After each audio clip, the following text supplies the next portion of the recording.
Hello दोस्तों, मैं हूं नितिन और आप देख रहे हैं स्टडीज विद नितिन। यहाँ आपको मिलेंगे अब से बीबीए और एमबीए के सिलेबस की कंप्लीट वीडियोस। तो दोस्तों, सब्सक्राइब कर दीजिए और शेयर कर दो अपने दोस्तों को ताकि वो भी फायदा उठा सके इन वीडियोस का। तो शुरू करते हैं बिना कोई टाइम वेस्ट किए। तो देखते हैं आज हम क्या क्या टॉपिक्स कवर करने वाले हैं इस वीडियो में। तो सबसे पहले करेंगे हम concept, objectives and features and types. तो कॉन्सेप्ट देख लेते हैं बिजनेस ऑर्गेनाइजेशन का। क्या है बिजनेस ऑर्गेनाइजेशन? बिजनेस ऑर्गेनाइजेशन एक ऐसा स्ट्रक्चर है, एक ऐसा सिस्टम है जिसके थ्रू सारी बिजनेस एक्टिविटीज को परफॉर्म की जाती है।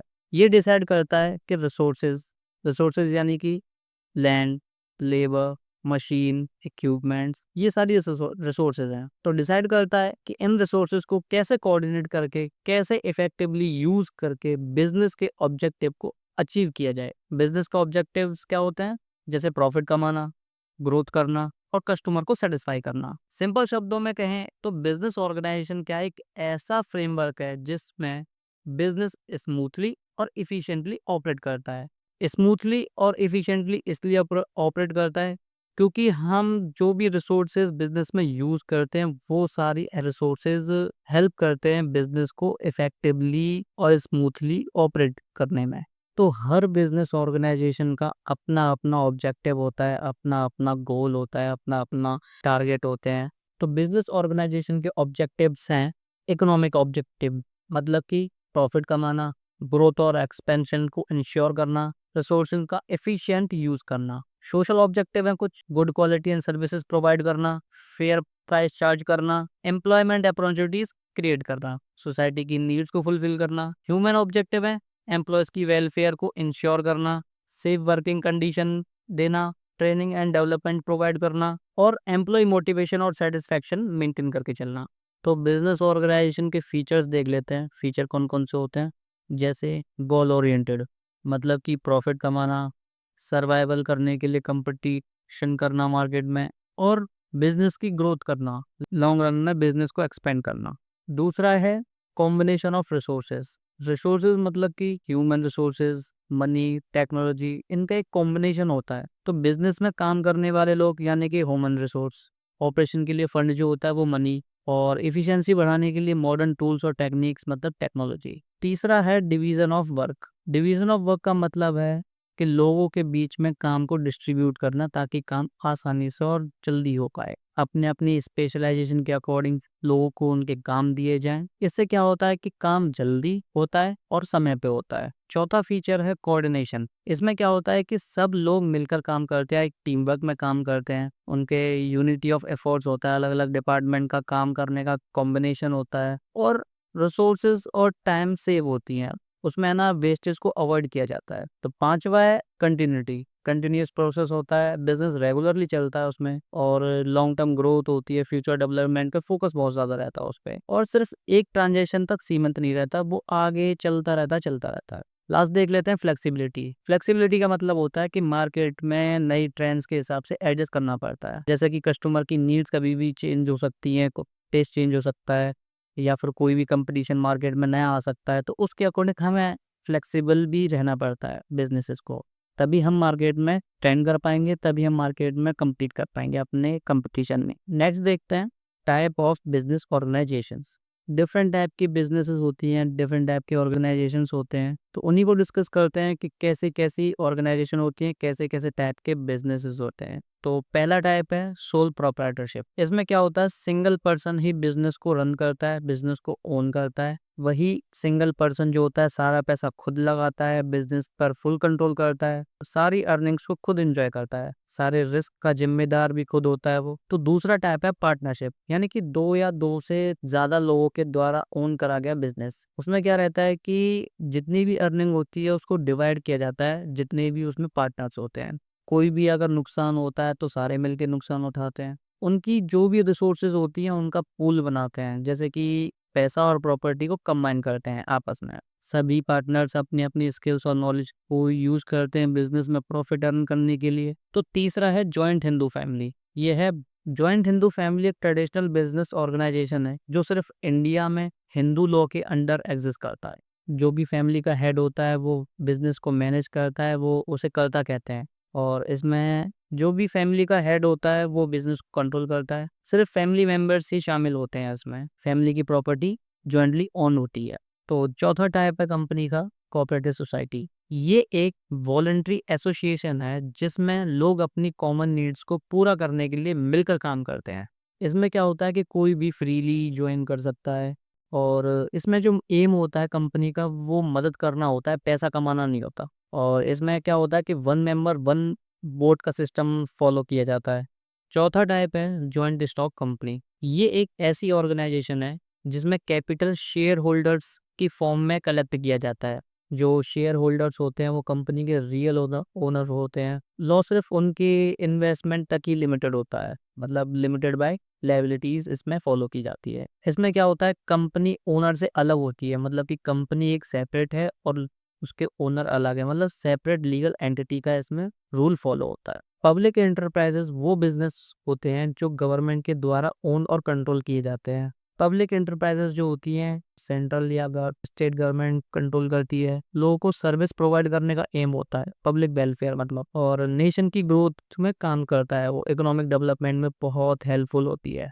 तो ये था एक टाइप्स ऑफ बिजनेस ऑर्गेनाइजेशन का छोटा सा ओवरव्यू। तो अब देखते हैं इनको जरा थोड़ा सा डीप समझने की कोशिश करते हैं इनका डिटेल में। तो पहला है सोल प्रोप्राइटरशिप। जैसा कि मैं पहले बता ही चुका हूँ कि ये एक ही इंसान के द्वारा ओन और कंट्रोल करा हुआ होता है बिजनेस है, और ओनर खुद ही इसमें कैपिटल प्रोवाइड करता है, सारे डिसीजंस लेता है, सारे प्रॉफिट को एंजॉय करता है, सारे रिस्क को और लॉसेस को बियर करता है। इसमें ओनर और बिजनेस अलग अलग एंटिटी नहीं होते। इसका मतलब ये है कि ओनर की जो लायबिलिटी है वो अनलिमिटेड होती है। ये बिजनेस स्टार्ट और क्लोज करना बहुत इजी होता है। कम लीगल फॉर्मेलिटीज होती हैं इसके अंदर, कस्टमर के साथ डायरेक्ट कॉन्टैक्ट पॉसिबल होता है। लेकिन इसके कुछ लिमिटेशंस भी होती हैं, जैसे कि लिमिटेड रिसोर्सेज भी होती हैं, लिमिटेड मैनेजरियल स्किल्स होती हैं और अनसर्टेन कंटिन्यूटी होती है। मतलब कि ओनर की डेथ या इलनेस पर बिजनेस खत्म हो जाता है बिल्कुल, क्योंकि एक ही आदमी तक पूरा बिजनेस का कर्ता धरता है। अगर वो मर गया या खत्म हो गया तो बिजनेस भी खत्म हो जाता है। तो अब देख लेते हैं सोल प्रोप्राइटरशिप की कुछ कैरेक्टरिस्टिक्स। तो वही है सारी चीज़ें लौट फिर के कि सिंगल ओनरशिप होता है, डायरेक्ट कंट्रोल होता है, उस सारे प्रॉफिट और लॉस को एंजॉय करता है, लिमिटेड लायबिलिटी होती है, और कोई भी लेकिन इसमें सेपरेट लीगल एंटिटी का रूल फॉलो नहीं होता है। ये कुछ सोल प्रोप्राइटरशिप के एडवांटेज और लिमिटेशंस हैं। जैसे इजी फॉर्मेशन क्लोजर, मतलब कि स्टार्ट और क्लोज करना बहुत सिंपल होता है, मिनिमम लीगल फॉर्मेलिटीज लगती हैं इसके अंदर, ठीक है। डायरेक्ट कांटेक्ट विद कस्टमर्स, मतलब ओनर का जो डायरेक्टली कस्टमर के साथ में डील करता है, उनकी नीड्स बेटर समझ आती हैं उसको, ठीक है। क्विक डिसीजंस, किसी भी कंसल्ट कंसल्ट करने की ज़रूरत नहीं होती, वो अपने फैसले खुद ही लेता है, ठीक है। लिमिटेशन होती हैं इसमें कुछ, जैसे कि इसमें लिमिटेड रिसोर्सेज होते हैं, फंड और स्किल्स सिर्फ ओनर तक ही लिमिटेड होता है। अनसर्टेन कंटिन्यूटी, मतलब कि ओनर की डेथ और इलनेस या इंसॉल्वेंसी होने पर बिजनेस खत्म हो सकता है। दूसरा बिजनेस टाइप है पार्टनरशिप। पार्टनरशिप बिजनेस ऑर्गेनाइजेशन है जिसमें दो या दो से ज़्यादा लोग साथ बिजनेस करने के लिए एग्री करते हैं और प्रॉफिट और लॉस को शेयर करते हैं। पार्टनर्स अपना कैपिटल, स्किल्स, रिसोर्सेज कंट्रीब्यूट करते हैं और बिजनेस को डायरेक्टली या म्यूचुअली एग्रीमेंट के थ्रू मैनेज करते हैं। पार्टनर्स के बीच रिलेशनशिप एक लीगल एग्रीमेंट के बेस पर होता है जिसे पार्टनरशिप डीड कहते हैं। ये डीड इंपॉर्टेंट एक्सपेक्ट डिफाइन करती है, जैसे profit sharing ratio, duties, rights and responsibilities of each partners. Partnership में पार्टनर्स की लायबिलिटी यूजली लिमिटेड होती है, मतलब अगर बिजनेस डेब्ट रीपे नहीं कर पाता तो पार्टनर्स की पर्सनल एसेट भी यूज की जा सकती है उनको सेल करके।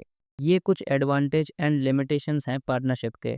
जैसे partnership are easy to form, partnership start करना सिंपल है, ज़्यादा लीगल फॉर्मेलिटीज नहीं लगती। इसमें सोल प्रोप्राइटरशिप से ज़्यादा कैपिटल और नॉलेज पार्टनर्स मिलकर लगाते हैं। अलग अलग पार्टनर्स अपना स्किल्स और एक्सपीरियंस शेयर करते हैं। अब इसमें लिमिटेशंस देखें तो पार्टनर्स के बीच डिसएग्रीमेंट हो सकता है, कॉन्फ्लिक्ट अराइजेस हो सकते हैं, कंपनीज के कंपैरिजन में रिसोर्सेज कम होते हैं। अगर कोई पार्टनर मर जाता है, रिटायर हो जाता है या इंसॉल्वेंट हो जाता है तो फर्म डिसॉल्व हो सकती है। पार्टनरशिप इजी और रिसोर्सफुल है, लेकिन कॉन्फ्लिक्ट और कंटिन्यूटी इसका ड्रॉबैक है। ये कुछ कैरेक्टरिस्टिक्स हैं पार्टनरशिप की। मिनिमम 2 लोग चाहिए और मैक्सिमम 50 लोग। कंपनीज एक्ट 2013 अमेंडमेंट के बाद पार्टनरशिप पार्टनर्स के बीच एग्रीमेंट के थ्रू बनती है। यूजली पार्टनरशिप डीड में लिखी होती है प्रॉफिट पार्टनर्स के बीच शेयर होता है और लॉस भी मिलकर बियर की जाते हैं। सब पार्टनर्स मैनेजमेंट में पार्टिसिपेट कर सकते हैं या फिर एक पार्टनर को ऑथराइज करके बिजनेस मैनेज करवाया जा सकता है। पार्टनर्स की पर्सनल प्रॉपर्टी भी बिजनेस डेथ पे करने के लिए यूज हो सकती है।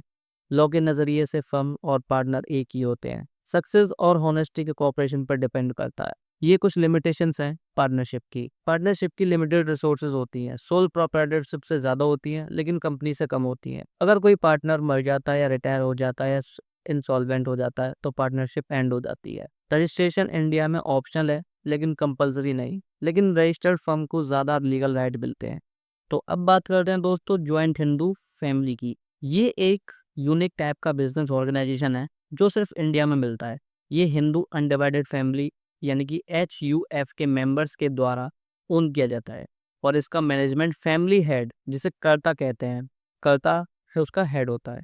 इस बिजनेस का मेंबरशिप जन्म से यानी कि बर्थ से मिल जाता है मेंबर को। मतलब फैमिली में पैदा होते ही सभी मेल मेंबर्स को को पार्टनर्स ऑटोमेटिकली को ओनर बन जाते हैं। कर्ता के पास कंप्लीट कंट्रोल होता है और वही सारे डिसीजन लेता है। कर्ता की लायबिलिटी अनलिमिटेड होती है। याद रखना, कर्ता की लायबिलिटी अनलिमिटेड होती है इसमें, लेकिन बाकी मेंबर्स की लायबिलिटी सिर्फ उनकी फैमिली प्रॉपर्टी शेयर तक ही लिमिटेड रहती है। ये बिजनेस एक जनरेशन से दूसरे जनरेशन तक चलता रहता है और किसी मेंबर की डेथ से डिसॉल्व नहीं होता। इसका फॉर्मेशन सिंपल है, कोई रजिस्ट्रेशन की जरूरत नहीं होती और ये जनरली छोटे फैमिली बिजनेस के लिए सुटेबल है। लेकिन इसके कुछ लिमिटेशंस भी होते हैं, जैसे लिमिटेड रिसोर्सेज, कर्ता की स्किल्स पर डिपेंडेंसी और फैमिली के अंदर कॉन्फ्लिक्ट के चांसेस। अब कैरेक्टरिस्टिक्स देख लेते हैं। पहला है फैमिली ओनरशिप। ये बिजनेस हिंदू अनडिवाइडेड फैमिली के मेंबर्स के द्वारा ओन किया जाता है। और दूसरा है मैनेजमेंट बाय कर्ता। फैमिली का हेड कर्ता होता है, पूरा बिजनेस और मैनेजमेंट कर्ता कंट्रोल करता है।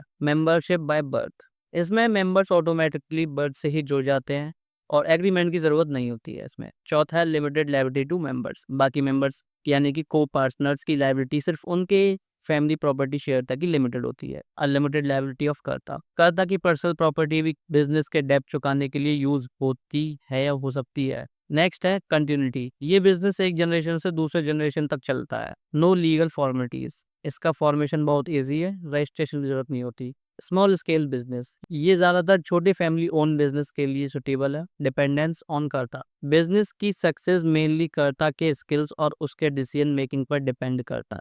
अब देख लेते हैं कोऑपरेटिव सोसाइटी। कोऑपरेटिव सोसाइटी एक वॉलंटरी एसोसिएशन होती है, मतलब कि अपनी मर्जी से इसमें लोग आते हैं और अपनी मर्जी से ही लोग जाते हैं। तो ये एक वॉलंटरी एसोसिएशन होती है जिसमें लोग एक साथ आते हैं अपने कॉमन इकोनॉमिक गोल्स या बेनिफिट अचीव करने के लिए। तो इसका मेन एम सर्विस होता है, प्रॉफिट कमाना नहीं होता। मेंबर्स अपना कैपिटल कंट्रीब्यूट करते हैं, रिस्पॉन्सिबिलिटी शेयर करते हैं और डिसीजन मेकिंग में पार्टिसिपेट करते हैं। हर मेंबर्स के पास इक्वल वोटिंग राइट होता है, चाहे उन्हें कितना भी इन्वेस्टमेंट किया हो। कोऑपरेटिव सोसाइटी को इलेक्टेड रिप्रेजेंटेटिव मैनेज करता है और डिसीजन डेमोक्रेटिकली लिया जाता है। ये सोसाइटी मेंबर्स को क्वालिटी गुड्स और सर्विसेज फेयर प्राइस पर प्रोवाइड करता है, एम्प्लॉयमेंट अपॉर्चुनिटीज को क्रिएट करता है और इकोनॉमिक वेलफेयर प्रमोट करती है। इंडिया में ये बिजनेस फॉर्म काफी कॉमन है, जैसे credit societies, agricultural societies, consumer societies और हाउसिंग सोसाइटीज। कैरेक्टरिस्टिक्स देख लेते हैं। वॉलंटरी मेंबरशिप, यानी लोग अपनी मर्जी से सोसाइटी ज्वाइन करते हैं और कोई प्रेशर नहीं होता उनके ऊपर। दूसरा है कॉमन इकोनॉमिक इंटरेस्ट, मेंबर्स एक साथ मिलकर अपने शेयर्ड बेनिफिट्स के लिए काम करते हैं। तीसरा है सर्विस मोटिव, इसका मेन एम सर्विस होता है, प्रॉफिट कमाना नहीं। चौथा है democratic management, one member one vote का ये रूल फॉलो होता है, इसमें प्रिंसिपल फॉलो होता है। मेंबर सारे रिप्रेजेंटेड इलेक्टेड करके सोसाइटी मैनेज करते हैं। इसमें लिमिटेड लायबिलिटी होती है, मेंबर्स की जो लायबिलिटी होती है सिर्फ उनके इन्वेस्टमेंट तक ही लिमिटेड होती है। डिस्ट्रीब्यूशन ऑफ सरप्लस, जो भी सरप्लस है प्रॉफिट होता है वो मेंबर्स में डिस्ट्रीब्यूट किया जाता है। इक्वलिटी ऑफ मेंबर्स, सभी मेंबर्स के इक्वल राइट्स और रिस्पॉन्सिबिलिटीज होती हैं। ओपन टू ऑल, मेंबर्स के सभी एलिजिबल लोगों के लिए ओपन होती है। Legal status, registered cooperative society के सेपरेट लीगल एंटिटी होती है। ठीक है, आपने एक चीज़ नोटिस की होगी कि मैं अभी तक जितनी भी चीज़ें एक्सप्लेन कर रहा हूँ उनकी कैरेक्टरिस्टिक्स और उनके डिस्क्रिप्शन और डिटेल सारी सेम सेम ही है, मतलब सेम ही है। तो अगर आप दोनों एग्जाम में सेम भी लिख कर आएंगे ना, बस थोड़ा थोड़ा सा डिफरेंस भी रखेंगे तो भी काम चल जाए। आगे बढ़ते हैं। तो अब है joint stock company. Joint stock company एक ऐसा बिजनेस ऑर्गेनाइजेशन है जिसमें कैपिटल, पब्लिक कुछ शेयर बेचकर कलेक्ट किया जाता है। मतलब कि इसमें कंपनी अपने शेयर इशू करती है, लोग शेयर्स खरीदते हैं। जैसे आपने सुना होगा, कोई भी बहुत सारे ब्रोकर होते हैं, ग्रो है, एंजल वन है, ये सारे ब्रोकर होते हैं। लेकिन कंपनी जब इशू करती है तो आप ब्रोकर से ही बाय करते हैं, उनसे डायरेक्टली परचेस नहीं करते, ठीक है। तो इसके जो ओनर्स होते हैं, जैसे कि आपने किसी भी कंपनी का परचेस किया तो आप ही उसके शेयर होल्डर हैं और आप उसके रियल ओनर हैं, ठीक है। तो इसके जो ओनर्स होते हैं वो शेयर होल्डर कहते हैं, जिनकी लायबिलिटी लिमिटेड होती है। मतलब कि वो सिर्फ उतने ही पैसे के लिए रिस्पॉन्सिबल हैं जितना उन्होंने इन्वेस्ट किया है। कंपनी की अपनी सेपरेट लीगल आइडेंटिटी होती है। जैसे कंपनी का एक खुद का नाम होता है, खुद की लोगो होती है, खुद की पहचान होती है, खुद का सिग्नेचर होता है, ठीक है। तो इस वजह से वो प्रॉपर्टी ओन कर सकती है, कॉन्ट्रैक्ट कर सकती है, वो अपने नाम से सू यानी कि केस कर सकती है, या खुद के ऊपर वो कोई भी उसके ऊपर केस कर सकता है। इसका मैनेजमेंट बोर्ड ऑफ डायरेक्टर करता है, जो शेयर होल्डर द्वारा इलेक्ट किए जाते हैं। वो वोट करते हैं आपस में और बोर्ड ऑफ डायरेक्टर को अपॉइंट करते हैं। तो joint stock company easily large amount of capital raise कर सकती है। ये एक बड़ी बिजनेस और इंडस्ट्रीज के लिए सुटेबल होता है। लेकिन इसमें काफ़ी लीगल फॉर्मेलिटीज़ होती हैं, मैनेजमेंट कॉम्प्लेक्स होता है, और शेयर होल्डर और गवर्नमेंट अथॉरिटी को रेगुलर रिपोर्ट करनी पड़ती है। कैरेक्टरिस्टिक्स देख लेते हैं। तो पहली है सेपरेट लीगल एंटिटी। ये सारी चीज़ें रिपीटेड है, मतलब कि कंपनी की अपनी लीगल एंटिटी होती है, वो ओनर से अलग होती है, लिमिटेड लायबिलिटी होती है, पर म्यूचुअल एक्सिस्टेंस, मतलब कंपनी के शेयर होल्डर मरने या लीव करने पर भी चलती रहती है, ठीक है। चौथा है transferable shares. Share easily buy और सेल हो सकते हैं बिना कंपनी के ऑपरेशन पर इफेक्ट डाले। नेक्स्ट है लार्ज कैपिटल। पब्लिक को शेयर इशू करके कंपनी लार्ज कैपिटल रेज कर सकती है।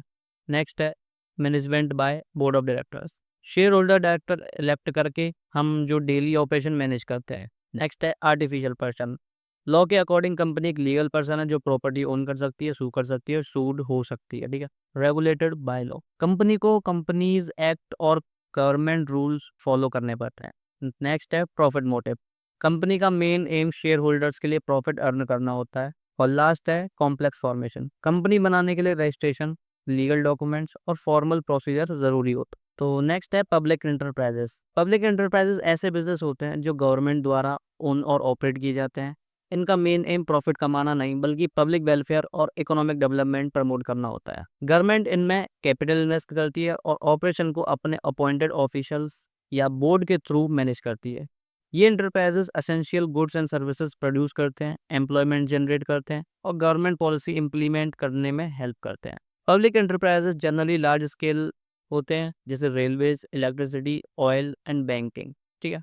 ये प्राइस कंट्रोल करना, एसेंशियल प्रोडक्ट अवेलेबल करवाना और इकोनॉमी की ओवरऑल ग्रोथ सपोर्ट करने में इंपॉर्टेंट रोल प्ले करते हैं। कैरेक्टरिस्टिक्स देख लेते हैं। Government ownership. ये एंटरप्राइजेस फुल्ली और पार्शियली सेंट्रल, स्टेट या लोकल गवर्नमेंट के अंडर होते हैं। Public welfare objective. इनका main M public interest serve करना होता है, सिर्फ प्रॉफिट कमाना नहीं। Large scale operations. जनरली ये लार्ज स्केल जरूरी जो गुड्स होते हैं उनको प्रोवाइड करते हैं। Capital supplied by government. Setup और ऑपरेशन के लिए फंड्स गवर्नमेंट द्वारा दिए जाते हैं। Management by appointed officials. Government अपने अपॉइंटेड मैनेजर्स या बोर्ड के थ्रू इन्हें रन करती है। Controlled by law and policy. इन्हें गवर्नमेंट के रूल्स, रेगुलेशन और पॉलिसी फॉलो करनी पड़ती है।